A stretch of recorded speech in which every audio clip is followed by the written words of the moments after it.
সেরা অভিজ্ঞতার জন্য হেডফোন ব্যবহার করুন, কারণ রাতটা এখনো বাকি।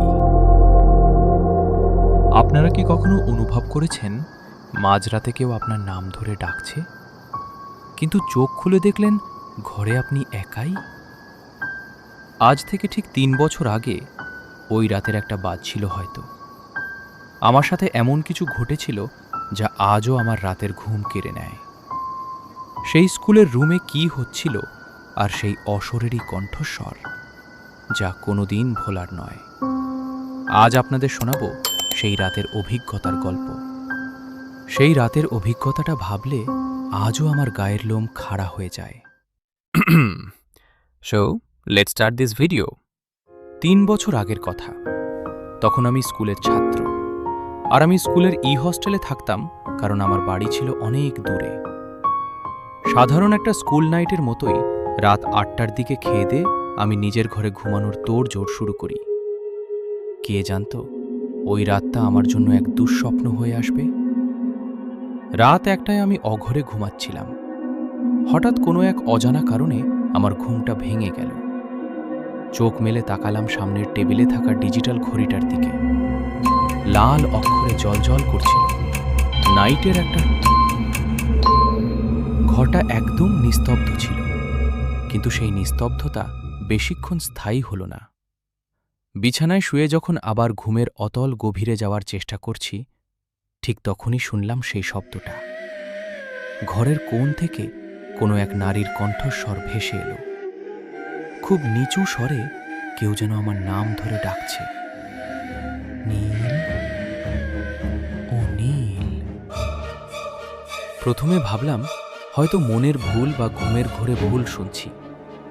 ঘুমের ঘোরে ওটাকে পাত্তা দিইনি, কিন্তু ঠিক 30 সেকেন্ড পরেই যা ঘটল তার জন্য আমি মোটেও প্রস্তুত ছিলাম না। সেই বিকট শব্দ আচমকা কোনোরকম সতর্কবার্তা ছাড়াই আমার ঘরের সাথে লাগানো বাথরুমের দরজায় প্রচণ্ড জোরে শব্দ হতে শুরু করল। কেউ যেন গায়ের সমস্ত শক্তি দিয়ে দরজায় ধাক্কা দিচ্ছে আর লাথি মারছে। মনে হচ্ছিল দরজাটা ভেঙে এখনই কেউ ভেতরে ঢুকে পড়বে। সেই আওয়াজ এতটাই হিংস্র ছিল যে আমি ভয়ে বিছানায় জমে গেলাম। চিৎকারও করতে পারছিলাম না। মনে হচ্ছিল কেউ মুখ ধরে রেখেছে। প্রায় 20 সেকেন্ড ধরে সেই অমানসিক শব্দ চলার পর ঠিক যেমন হঠাৎ শুরু হয়েছিল, তেমনি হঠাৎ সব একদম চুপচাপ হয়ে গেল। রহস্যের সন্ধানে আমি কয়েক মিনিট মূর্তির মতো বসে থাকলাম। বুকটা তখন মনে হচ্ছে এক্ষুনি বেরিয়ে যাবে, এত জোরে হার্টবিট করছিল।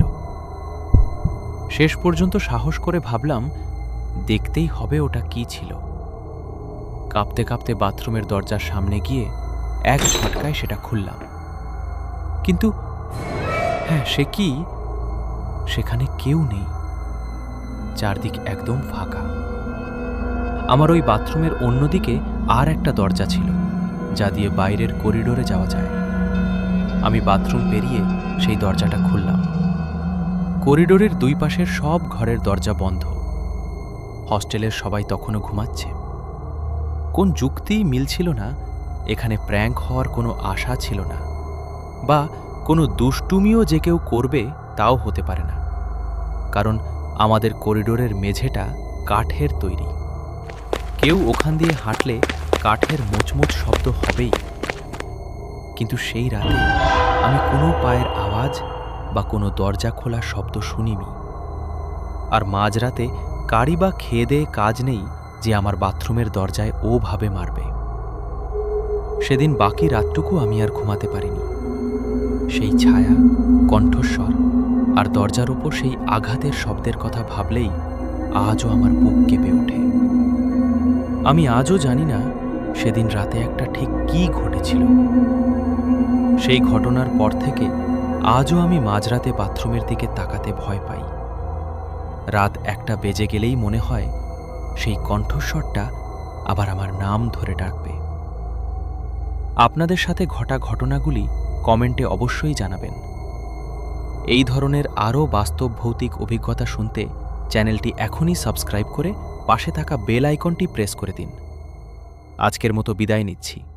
সাবধানে থাকবেন, কারণ রাতটা এখনো শেষ হয়নি।